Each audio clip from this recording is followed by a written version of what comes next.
Have you ever dominated a game so completely that you thought victory was impossible to lose? Kylian Mbappé has, twice.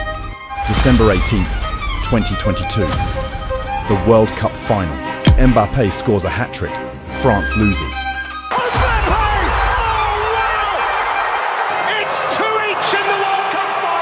May 11th, 2025. El Clásico. Mbappé scores a hat-trick. Real Madrid loses. Two of the biggest matches in football history. 6 goals from the fastest player on the planet. 0 trophies to show for it. This is the story of how the heir to Cristiano Ronaldo's throne became the first player in history to score a hat-trick in a World Cup final and lose. And then, because apparently once wasn't painful enough, he did it again in El Clásico against Barcelona. Buckle up. This is a story of brilliance, heartbreak, and a curse that refuses to break. Born December 20th, 1998, in the suburbs of Paris. His father, Wilfred, a football coach from Cameroon. His mother, Faiza, a former handball player from Algeria. Football wasn't just in his blood, it was his destiny. At 11, Real Madrid invited him to train with their academy. Chelsea wanted him at 14. Bayern Munich, Manchester City, Liverpool, everyone was circling. Even then, they knew. This kid was special. But here's the crazy part. Mbappe's childhood idol wasn't Messi. It was Cristiano Ronaldo. He had posters of CR7 plastered on his bedroom wall. He studied his movements, his finishing, his ruthless mentality. He even practiced Ronaldo's celebration in front of the mirror. And just like Ronaldo, he dreamed of one day wearing the famous white shirt of Real Madrid. By 16, he was playing professional football for Monaco. By 18, he was tearing apart League One defences like they were traffic cones. Lightning pace, clinical finishing, ice-cold composure under pressure. Arsène Wenger said he had similar qualities to Arsenal's greatest ever striker, Thierry Henry. In 2017, PSG paid €180 million to make him the most expensive teenager in football history. The second most expensive player ever, behind only his teammate Neymar. The pressure would have crushed most 18-year-olds. Mbappé, he thrived on it. He fed off it. In his first season, he won the domestic treble. By 19, he was ready for the world stage. 2018, Russia. Mbappé was just 19 years old when he stepped onto football's biggest stage. And he didn't just arrive, he announced himself with authority. In the round of 16 against Argentina, he put on a show. 2 goals, 1 penalty won. Pure devastation. France won 4-3, and Lionel Messi, the greatest player of all time, was eliminated by a teenager who ran like he had rocket boosters strapped to his boots. Argentina fans would remember that name, and 4 years later, they would learn to fear it. France marched to the final. Mbappé scored again. At 19 years old, he became only the second teenager ever to score in a World Cup final, after Pelé in 1958. France won 4-2 against Croatia. Mbappé lifted the trophy. He won the Best Young Player award. But here's the thing about being crowned the future at 19. The expectations become suffocating. Everyone assumed Mbappé would dominate for the next decade, win multiple World Cups, collect Ballon d'Or like Pokemon cards. 4 years later, Mbappé would return to the World Cup final, and this time, Messi would be waiting, older, wiser, desperate. December 18th, 2022. Lusail Stadium, Qatar. Argentina versus France. The match the entire world wanted to see. For Messi, this was everything. At 35 years old, it was his last chance. His final dance. The one trophy missing from his legendary collection. Argentina hadn't won the World Cup in 36 years. They'd lost 4 finals since their last triumph. The pressure was suffocating. The entire nation held its breath. And for 79 minutes, it looked like a coronation. Argentina dominated from the opening whistle. They pressed, they controlled, they suffocated France. Messi scored a penalty in the 23rd minute after a soft foul on El Di Maria. The stadium erupted. Then, in the 36th minute, Di Maria finished off a beautiful team move. 2-0 Argentina. The Camp Nou legend had done it again in a final. France looked lost, confused, outplayed. Manager Didier Deschamps was so desperate he made 2 substitutions before halftime, something almost unheard of in a World Cup final. Olivier Giroud and Ousmane Dembélé were hauled off. Marcus Thuram and Randal Kolo Muani came on. It didn't matter.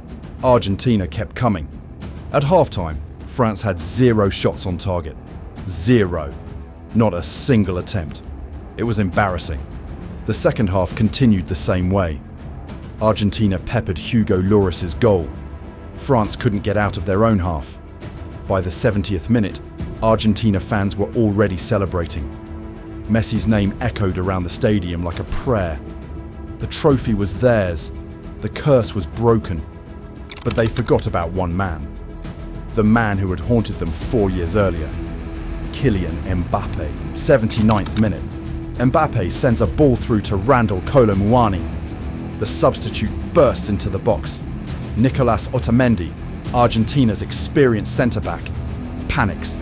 He brings Kolo Muani down. Penalty. The stadium falls silent. Argentina fans feel a chill run down their spines. Flashbacks to 2018. Flashbacks to 2014 when Germany broke their hearts in the final. Mbappé grabs the ball. No hesitation. He places it on the spot.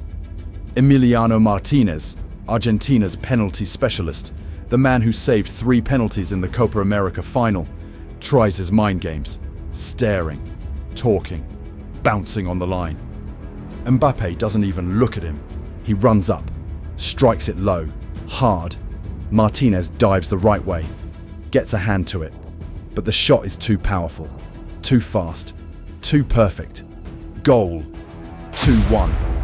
France's first shot on target all game. The stadium is stunned, but there's no time to process it. 80 minutes, 97 seconds later. Messi is robbed in midfield by Eduardo Camavinga. France break forward. The ball finds its way to Mbappé 25 yards out. A quick 1-2 with Marcus Thuram. The ball comes back to him. He doesn't think. He doesn't hesitate. He just strikes. A perfect volley. Bottom corner. Unstoppable. The net ripples. The stadium explodes. 2-2. Peter Drury's voice echoes through history. Mbappe, Thuram, Mbappe! Oh wow! He is an awesome force of nature! Brutal and brilliant! It's 2-each in the World Cup final! In 97 seconds, Mbappe had dragged France back from the dead. Single-handedly, ruthlessly, like a man possessed. Argentina fans, who moments ago were celebrating Messi's crowning moment, now sat in stunned, horrified silence. The entire nation of Argentina trembled every time Mbappé touched the ball. Every dribble, every run, every touch felt like a dagger. The match went to extra time. Both teams were exhausted, legs heavy, lungs burning. But the drama was far from over. Argentina regained some control. In the 108th minute, Lautaro Martinez's shot was spilled by Lloris. Messi, in the right place at the right time, pounced on the rebound. 3-2 Argentina. Messi wheeled away in celebration. Surely this time it was over. Surely the football gods would finally grant him his wish. But Mbappé had other plans. 116th minute. 2 minutes left in extra time. Mbappé gets on the end of a corner from Kingsley Coman. He attempts a shot. It's blocked by Gonzalo Montiel's outstretched arm. The referee points to the spot. Penalty. The stadium holds its breath. Can he really do it again? Mbappé steps up. No hesitation. No fear. This time, he sends Martinez the wrong way. The goalkeeper dives left. The ball goes right. 3-3. Hat-trick complete. Mbappé became the first player since Jeff Hurst in 1966 to score a hat-trick in a World Cup final. He had beaten the penalty specialist 3 times in one match.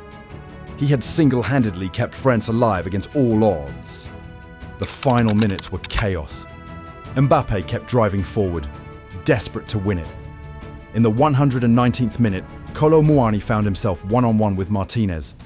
The goal was gaping. French substitutes were already on the pitch, ready to celebrate. Somehow, impossibly, Martinez pulled off one of the greatest saves in World Cup history. His outstretched leg denied France their moment. Penalties. Mbappe scored his. Cool as ice. But Kingsley Coman and Aurelien Tchouameni missed theirs. Argentina won 4-2. Messi lifted the World Cup. He fell to his knees. He cried. His dream was complete. Mbappe won the Golden Boot with 8 goals. The silver ball as the second best player. He had scored a hat-trick in a World Cup final, but he left with nothing. 3 goals, and he lost. Fast forward to May 11th, 2025. Mbappe had finally joined his dream club, Real Madrid, the club he'd supported since childhood, the club Cristiano Ronaldo made legendary. El Clásico, Real Madrid versus Barcelona, one of the biggest rivalries in all of sports. This was Mbappe's moment to cement his legacy in the famous white shirt, and he delivered. Hat-trick. 3 goals at the Camp Nou, one of the most hostile stadiums on earth. He became only the 3rd Real Madrid player ever to score a hat-trick away at Barcelona, joining Ferenc Puskás and Karim Benzema. But Barcelona won 4-3. Mbappe became the first player in history to score a hat-trick in El Clásico and lose. Just like the World Cup final, history repeated itself. The curse continued. 2 of the biggest matches in football, 6 goals, 2 losses. So, what's next for Kylian Mbappe? The 2026 World Cup is coming to North America. France will be among the favourites. Mbappe will be 27, entering his absolute prime. He's already the 6th all-time top scorer in World Cup history with 12 goals, tied with Pelé. One more tournament could see him break into the top 3. France has the talent. Mbappe has the hunger. But can he finally win when it matters most? Or is he destined to be football's greatest tragic hero? The man who did everything right, scored all the goals, delivered all the moments, but still lost. The 2026 World Cup will answer that question, and you can bet every team will be terrified of facing him. Because if there's one thing we know about Kylian Mbappe, it's this: he'll score the goals. Whether his team wins, that's a different story. Drop your prediction below. Will France win the 2026 World Cup, or will Mbappe's curse continue?